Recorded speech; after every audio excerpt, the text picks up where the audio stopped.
con su movilidad. Muy bien, dicho eso, disculpen ustedes esta digresión, perdón. Muy bien, hoy vamos a hablar, entre otros temas, de los siguientes. Por supuesto, del tema de Tía María, del mensaje o discurso del presidente de la República, de las acciones dispuestas por el gobierno, de los responsables de las barbaridades que han ocurrido en esa zona. Por supuesto, de Nadine Heredia y del lavado de activos y de su citación al Congreso. De la extradición, como no, de Belaún del Ocio, de la destitución del fiscal Ramos Heredia, de algunas frases pronunciadas por nuestros personajes públicos que dan o risa o pena, ¿no? Que vamos a comentar en algún momento, de algunas estupideces, con perdón por la palabra, que hacen o permiten algunos ministros, del comportamiento de ciertos medios de comunicación y algunas sorpresas más, entre otras cosas. Y vamos a comenzar por orden de jerarquía.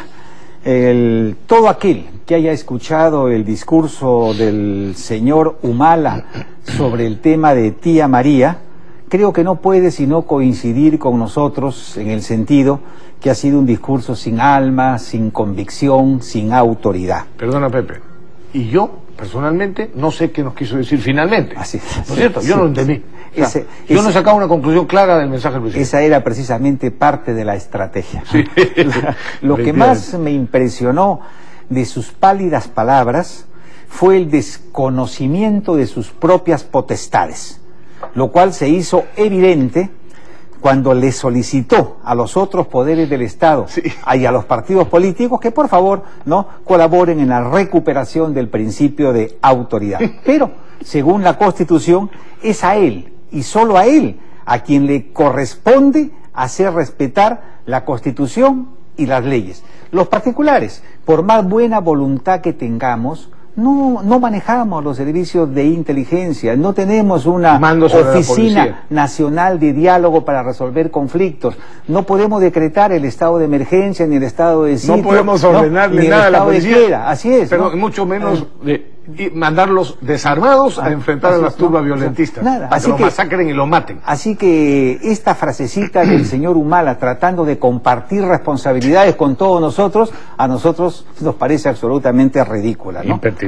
También se dirigió a la empresa Sauder y le exigió acciones concretas por el bien de todos. ¿Escucha? Y para recuperar la paz. Sí, acciones concretas por el bien de todos y para recuperar la paz. Bueno, suena bien.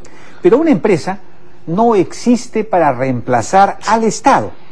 Con cumplir las leyes, las normas ambientales y pagar sus impuestos, están haciendo lo que les corresponde. La tarea del Estado precisamente es invertir esos impuestos en postas médicas, escuelas, represas, etcétera, para así construir pues una convivencia armoniosa entre la actividad minera y la población. Lo que el presidente no dijo, y esto es lo más importante, es que previa coordinación con la Sauder ya habían acordado suspender el proyecto Tía María, con lo cual Humala, sin decirlo, reconoció su derrota y con ella el fracaso de una estrategia endeble, precaria y por demás torpe, ¿no? Interrupción. ¿No? Sí. Sobre ese punto en concreto, Pepe. Al propio Caterianos, después del discurso del presidente, en su presentación imprevista, en el Congreso de la República, cuando ya le advirtieron que lo iban a citar, se le escapó un concepto. Dijo él lo siguiente: he sido informado, claro, por el presidente o por él mismo o su gente, que Sauder acepta una pausa o tregua para que el proyecto Tía María pueda ser discutido técnicamente. O sea, el presidente del Consejo de Ministros se le escapó el que Sauder aceptaba, es decir, que la propuesta se había originado en el gobierno, como tú dices. Le estaba pidiendo a Sauder que había que suspender el proyecto, aunque el presidente haya dicho, yo no puedo suspender el proyecto, engañando a todos los peruanos. Y Sauder tenía claro, Rafael, que no se puede imponer un proyecto contra la población. Evidentemente. Y por eso dijo hace 60 días que no se daban las condiciones y que ellos se retiraban. Y fue el gobierno el que lo llamó, la ministra lo llamó, y los obligó a mantener una posición que finalmente se ha derrumbado completamente por la incompetencia de este gobierno, ¿no? Exactamente. Por ahora, y esto es importante reconocerlo, hemos dejado de ser en muchísimas partes del país un Estado de Derecho, para convertirnos en una oclocracia, repito, oclocracia, que es el gobierno de las turbas. Y esto es responsabilidad del señor presidente de la República, del Ministerio Público y del Poder Judicial. Y eso de que se suspende por 60 días, eso es cuento. El proyecto está suspendido de forma indefinida, como ponga. Desgraciadamente. Después del 28 de julio del 2016 habrá que comenzar virtualmente de cero. Pero si algo enseña la experiencia es que primero hay que ganar la batalla de la opinión pública. En una democracia, efectivamente, todo el poder radica en el pueblo, pero afortunadamente se trata de un poder que se puede educar y que se puede encauzar, pero para esto se requiere de liderazgo, se requiere de legitimidad, de autoridad moral, de coraje y de decisión política, que es precisamente lo que no existe en este gobierno. Ninguna de las cuales así es, las tiene este gobierno, exactamente.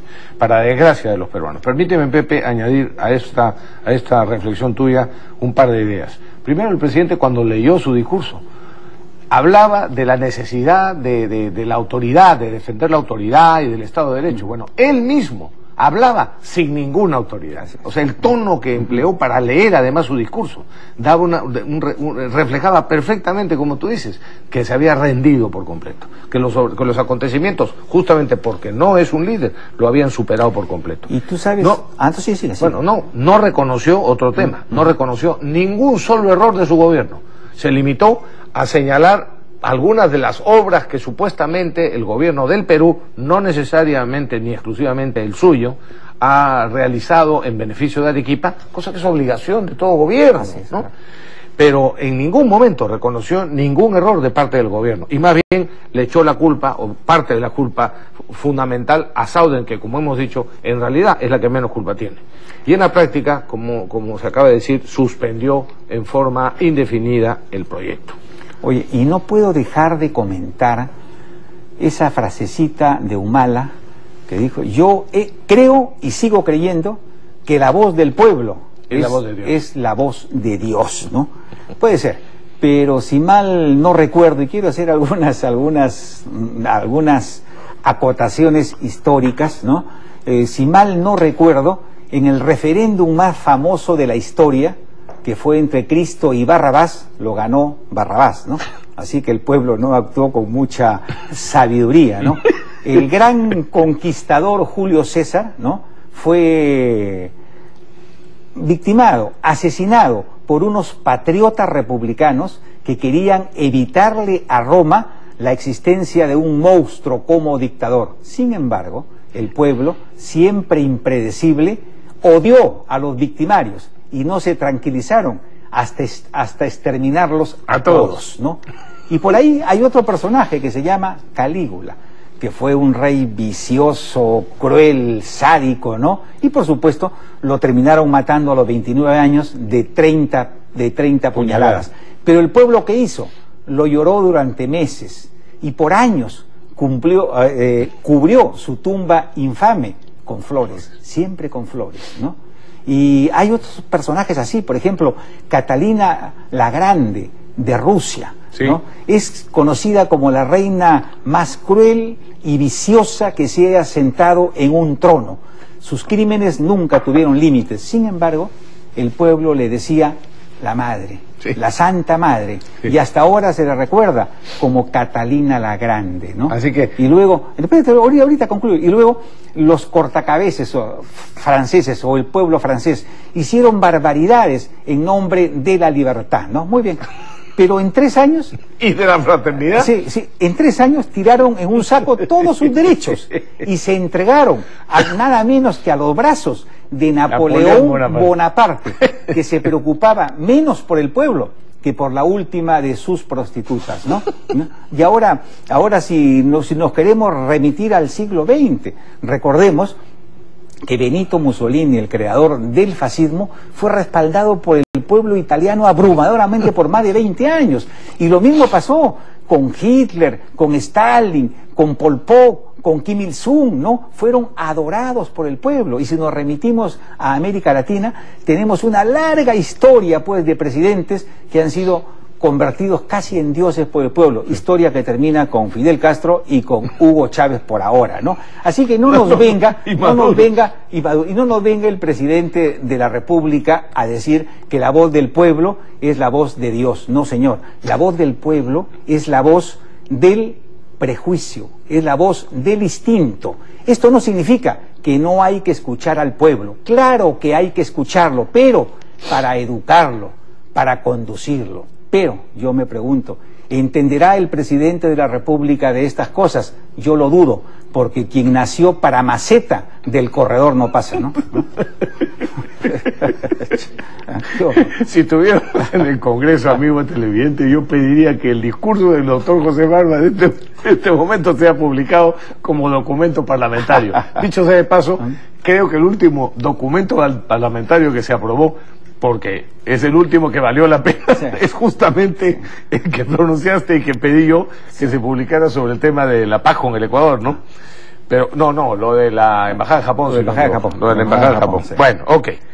Pero ahora, déjame analizar un poquito los responsables, porque yo quiero hacer un resumen, un resumen de lo que ha sucedido finalmente en Tía María. Han habido 10 muertos, entre ellos el brigadier Vázquez Durán, que fue enviado por este gobierno y por estos ministros, por supuesto desarmado, como van todos los policías, para ser masacrado por los sinvergüenzas delincuentes de Tía María, a los que alguna prensa eleva a la categoría de dirigentes, ¿no? Y les reconoce una representatividad que no tienen. Y esa es parte también de la responsabilidad que ahora mencionaré.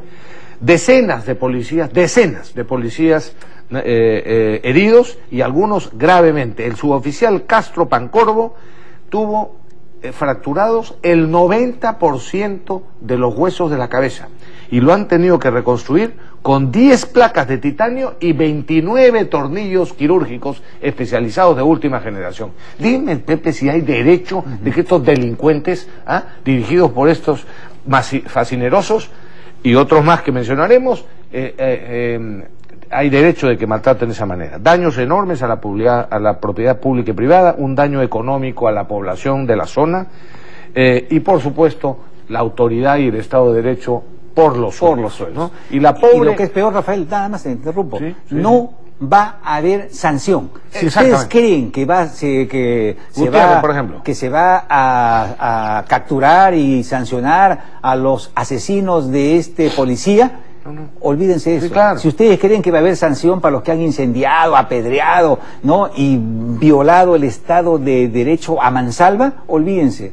Todo va a quedar en la impunidad. En la impunidad más asquerosa. Y aquí, por supuesto, tampoco vamos a escuchar a las ONGs defensoras de los derechos humanos hablar de que no puede existir impunidad con los asesinos o con los delincuentes que hirieron a la policía o que quemaron casas de los pobladores que no apoyaban el paro o que maltrataron a ciudadanos que no querían plegarse a esta violencia. Eso no va a pasar. Los defensores de los derechos humanos, que en realidad solo defienden los derechos humanos de los terroristas o de los delincuentes, no van a decir una palabra ni se van a quejar sobre la falta o sobre la tremenda impunidad que se va a producir.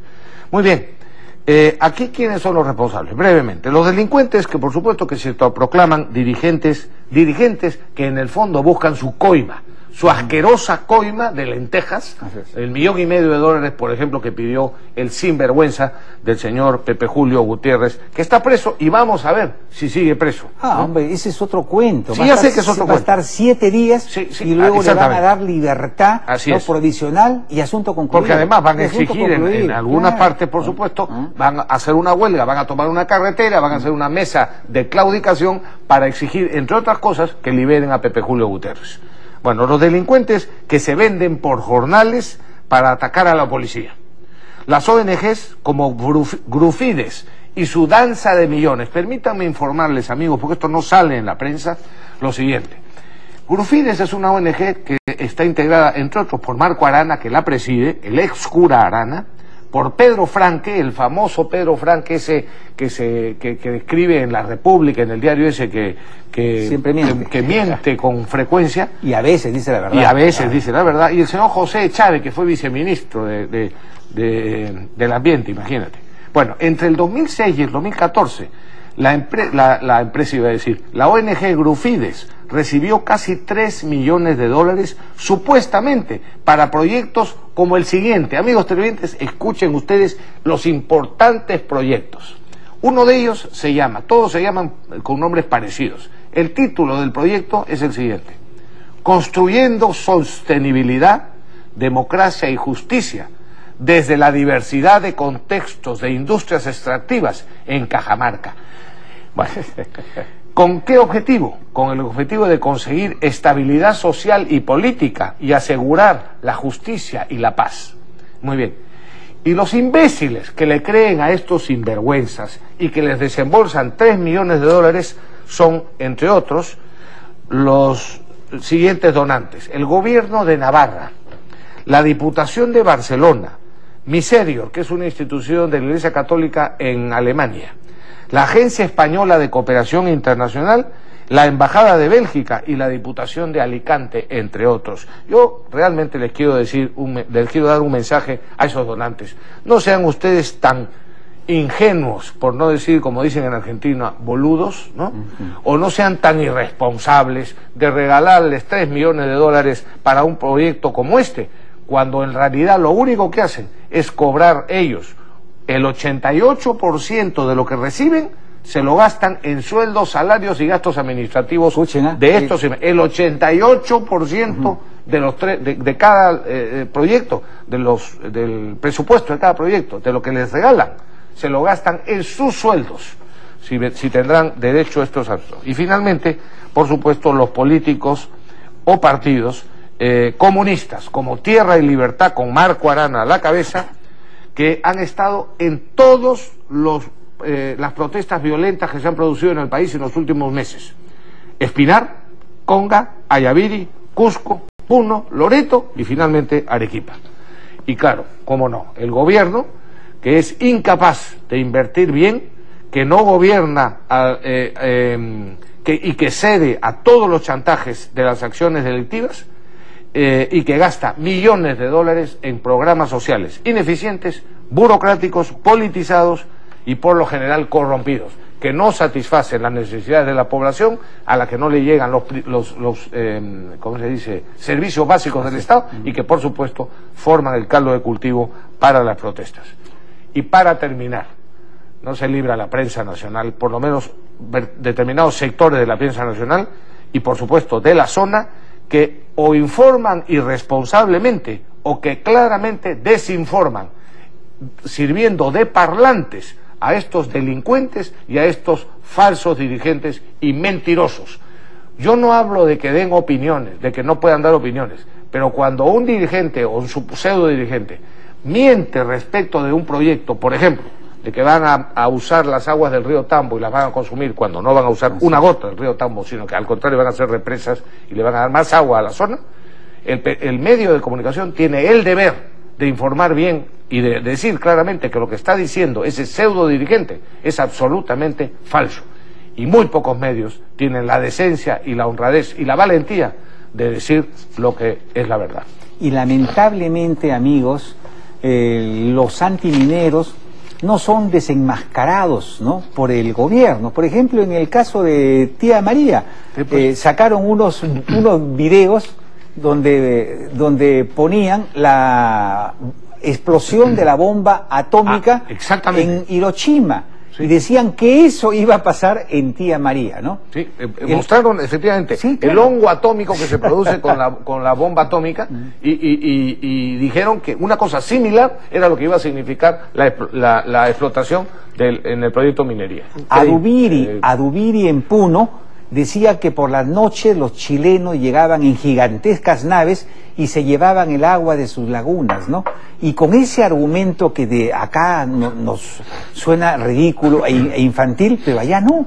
La gente cree cualquier cosa. si no hay ahí una persona, un partido o alguien del gobierno que pueda desmentir este tipo de falsedades, Pepe, que es con lo que se construyen las grandes movilizaciones populares que vemos. Pepe, o un medio de comunicación, sí, que los hay, sí, pero que son incapaces de denunciar eso como una mentira, como una falsedad. Yo no he visto en ningún medio de comunicación un titular que se lo merecería, como lo que estamos haciendo ahora, que diga: no le mientan a la población, y mostrar la foto del hongo atómico diciendo esto no es lo que va a suceder. Ningún medio se ha atrevido a decir. Por ahora las cosas se han calmado un poco en Tía María, ¿no? O en la provincia de Islay, pero ya han anunciado un paro macrorregional para los próximos días.